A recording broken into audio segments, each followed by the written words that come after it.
Hi, I'm Philip Anthony Albertelli, and this is The Week in Doubt, episode 73.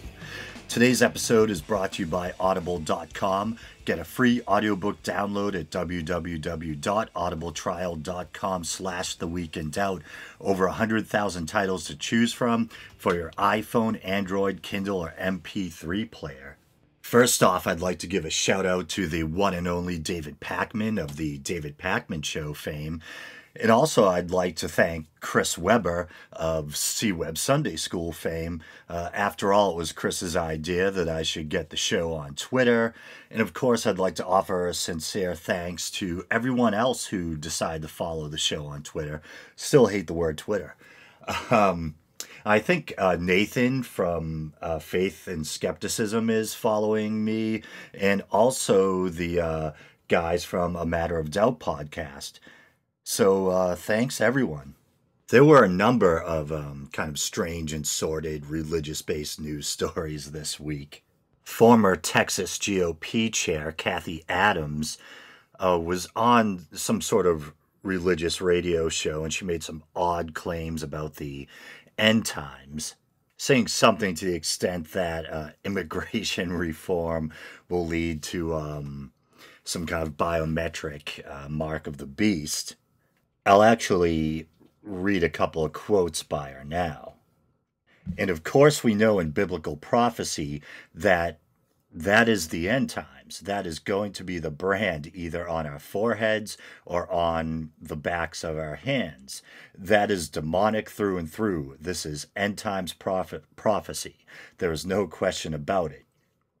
But you know, another group of people that are coming into our country as refugees are others that are mostly from Muslim, Hindu, and Buddhist cultures.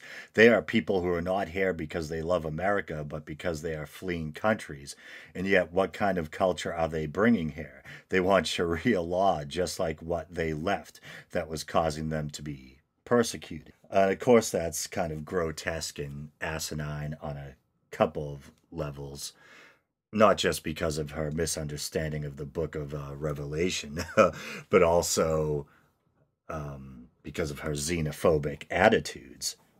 And she seems to lump Muslims, Hindus, and Buddhists all together and connects them with Sharia law, which refers to the moral codes and religious law of Islam specifically, not Hinduism and Buddhism. Then she casts suspicion on people's reasons for immigrating to the U.S., stating that they may not have the best of intentions, that they may just be coming here because they're either fleeing persecution or fleeing a less than desirable state of living. And does that sound familiar to anyone?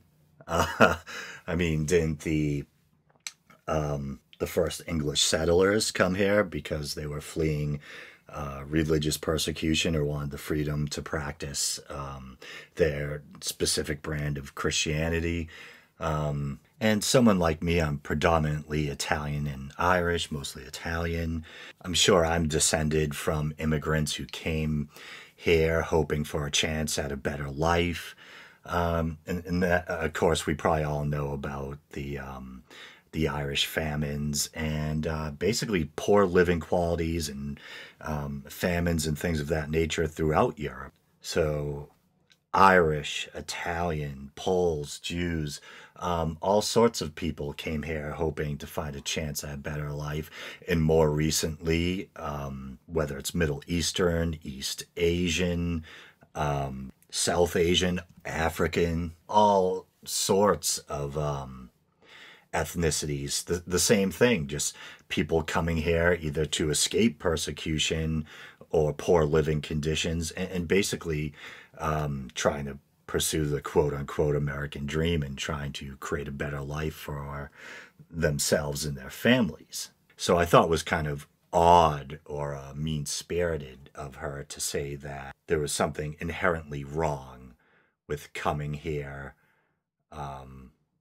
because you're fleeing less than optimal conditions in your native homeland. Isn't that basically why most people immigrate from one place to another? Because they're hoping that the new place is going to be better than the old one? Strange. And as far as her paranoid thoughts about the mark of the beast and things of that nature, I don't know how many times I have to say it on the show, but I actually don't mind because I love talking about ancient history and world religion, even though I'm a non believer. But the book of Revelation by John of Patmos was or is chock full of political symbolism that refers to the time it was written in. Most scholars that I'm aware of, mainstream biblical scholars, believe that the whole mark of the beast thing, 666, actually refers to the Emperor Nero Caesar, who, after a couple of thousand years is long dead. And he was viewed as this antichrist type of figure because of his persecution in life of the Christians. And famously, there's that big fire in Rome, which Nero had blamed the Christians for. At least that's what history tells us, basically. And there's that famous kind of apocryphal image we have of Nero fiddling as Rome burned. But even though Christianity is in essence a Jewish religion, it blossomed out of Judaism the way that Buddhism sprang from Hinduism. And the first Christians, before the term Christianity existed, scholars refer to it as the Jesus movement, when you had the belief in Jesus as the Messiah kind of moving from ancient Palestine into the classical world, into Greece and Rome. And often Gentiles had to become Jews in a sense before they could become Christians, because Christianity was Jewish. Christianity was a Jewish movement. Jesus was Jewish. His followers were Jewish. The masses he preached to were Jewish. So even though it was essentially a Jewish religion, I believe most of the New Testament was written in Greek with a sprinkling of Aramaic words and phrases. And in ancient Greek, letters, words were thought to have corresponding numerical values. And supposedly, if you add up the numerical value of the name Nero Caesar, you get 666. So 666 was kind of a thinly veiled reference to Nero Caesar, not some antichrist who was going to emerge 2,000 years down the road. And there's a lot of symbolism in the book of Revelation that refers to the Roman Empire. And we should remember that in the time it was written, people thought Jesus was going to return in their lifetime. So this whole waiting for the end of the world thing has been going on for quite some time. But her paranoid thinking about barcodes or biometric marks of the beast and things like that nature, I think it shows, sadly, what is a common misunderstanding of biblical scripture by your average Christian. But enough about that, lady. Let's see, what else do we have? All right, now, this one's rather depressing, I should warn you. And I believe this was posted by the AP, the Associated Press, but I'm getting it via the Huffington Post. Catherine Herbert Scheibel's second child dies after parents use prayer, no medicine. And this is about a couple who they believe in faith healing. I don't know if they could be characterized as practicing Christian Science, but often we think of the Christian Science movement when we think about people who choose prayer over conventional medicine. But anyway, they already had one child die because they chose prayer over medical treatment. And now they've lost another one. And it seems like this story originally goes back to April, but for some reason, I don't know if it has to do with sentencing or something, the progression of the case or something, but suddenly this week it's popped back up into the news again. But I'll read a few paragraphs from the AP article. A couple serving probation for the 2009 death of their toddler after they turned to prayer instead of a doctor could face new charges now that another son has died. I don't know why my chihuahua is making odd noises in the background. I think it's barking in its sleep. But anyway, Herbert and Catherine Scheibel belong to a fundamentalist Christian church that believes in faith healing. They lost their 8-month-old son, Brandon, last week after he suffered from diarrhea and breathing problems for at least a week and stopped eating. 4 years ago, another son died from bacterial pneumonia. Prosecutors said Tuesday that a decision on charges will be made after they get the results of an autopsy. At a hearing Monday, a judge told the couple that they had violated the terms of their probation, noting that the Scheibels had told investigators, that they prayed to God to make Brandon well instead of seeking medical attention. And here's a quote from the judge. "You did that once, and the consequences were tragic," Philadelphia Common Pleas Judge Benjamin Lerner said, according to the Philadelphia Daily News. Prosecutors on Monday sought to have the couple jailed, but Lerner permitted them to remain free because their 7 other children had been placed in foster care. Herbert Scheibel, 44, and his 43-year-old wife grew up in the First Century Gospel Church in Northeast Philadelphia and have served as teachers there. The church's website has a sermon titled "Healing from God or Medicine" that quotes Bible verses purportedly forbidding Christians from visiting doctors or taking medicine. You can probably hear my dog making weird breathing noises all over the place. I apologize for the interruption during this very serious news story. And here's some quotes. Olive, go chill out.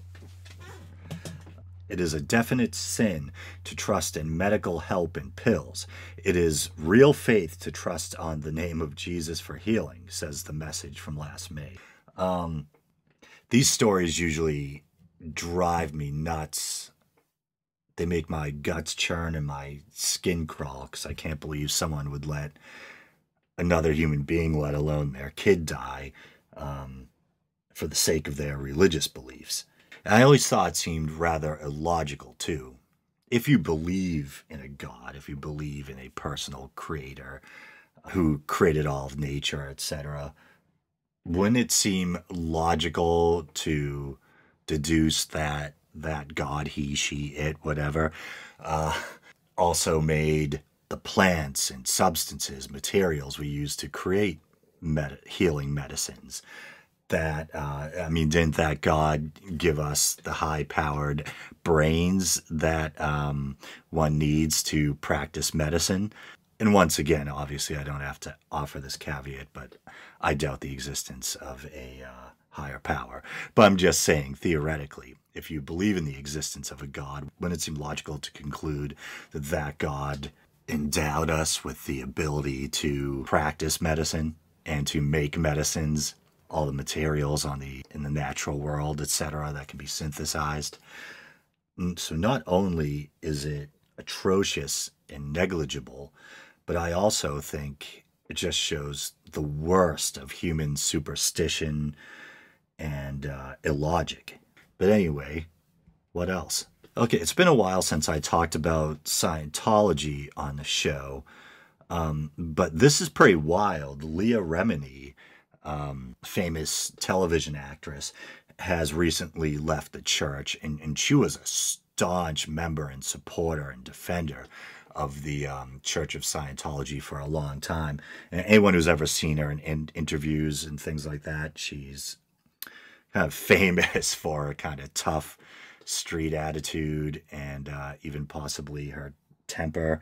And she's kind of used that attitude in the past to defend the church.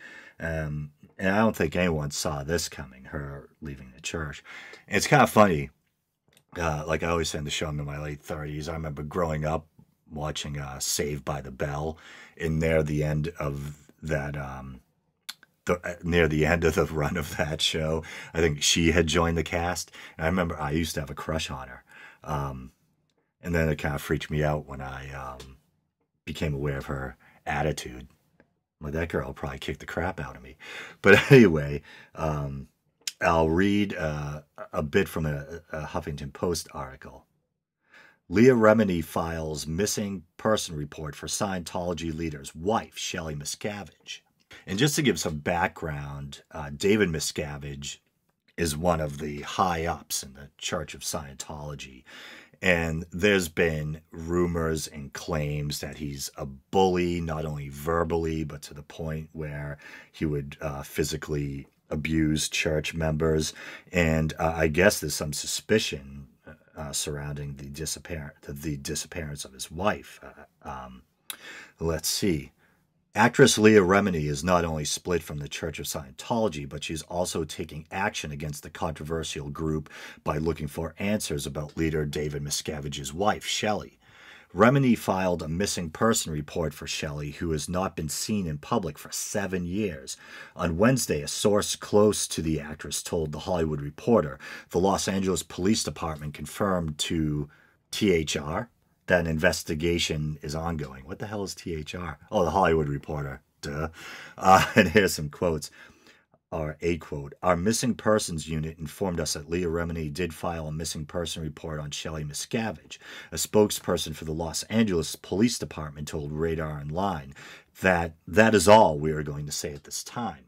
Scientology blogger Tony Ortega was the first to report the news about Remini on Thursday. He was also the first to report that part of the former King of Queens star split from Scientology roots back to her raising questions about Shelley's apparent disappearance.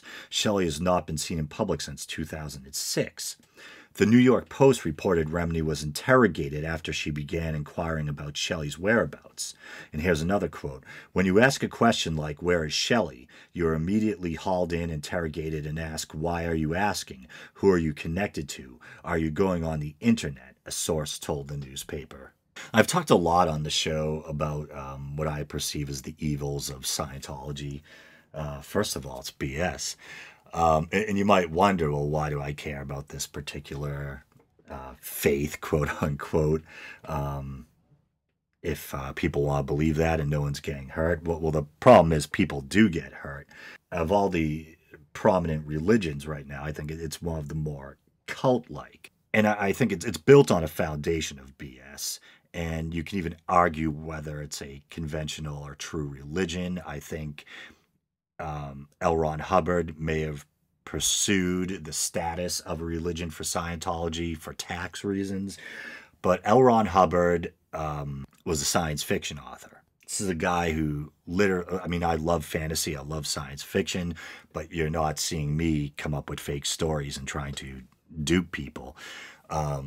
I think fiction should remain fiction, but he's basically a drug-addled science fiction writer, which is kind of ironic since Scientology takes a strong stance against not only drugs, but prescription medicine, specifically psychiatric medicines, which a lot of people need to function, especially with severe mental illnesses like schizophrenia.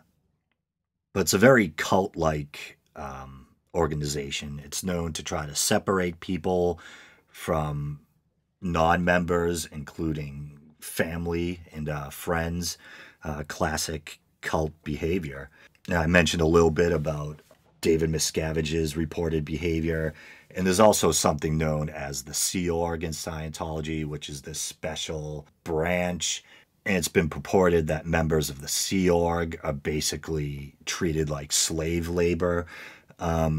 So it's just a whole lot of mind control, and it's all based on BS. It's based on the works of a science fiction author. And Scientologists might they usually get angry or defensive when you bring up the stuff about, it's my dog snoring again, about Lord Xenu and body thetans. But this is all stuff that members of the church, should they reach a high enough level, This is all knowledge, supposed kind of secret knowledge they become privy to. And it used to be like this arcane body of knowledge that most people weren't aware of. But now we have the internet, and the full absurdity is there for anyone who wishes to research it. So I guess good for Leah Remini. Yeah, maybe I still have a little crush on her. She's still good looking. She could probably still kick my ass too. But that being said, from a distance, good for her. Good for her for finally, I guess, getting her mind back and leaving the church. And also for caring about Shelley Miscavige and what happened to her. With that being said, I guess this has been another episode of The Week in Doubt. So you know the drill. You can like the show on Facebook. You can subscribe or rate the show through iTunes or Podbean. And now, or YouTube, you can also watch some of the video uploads. It's just random stuff, maybe little Bill Maher clips, little clips from atheist debates. Basically just the audio with some basic visuals of past episodes. And now you can like the show on Twitter. Don't leave me feeling unpopular. Take a couple of seconds and follow the show on Twitter at The Week in Doubt. All right, thank you.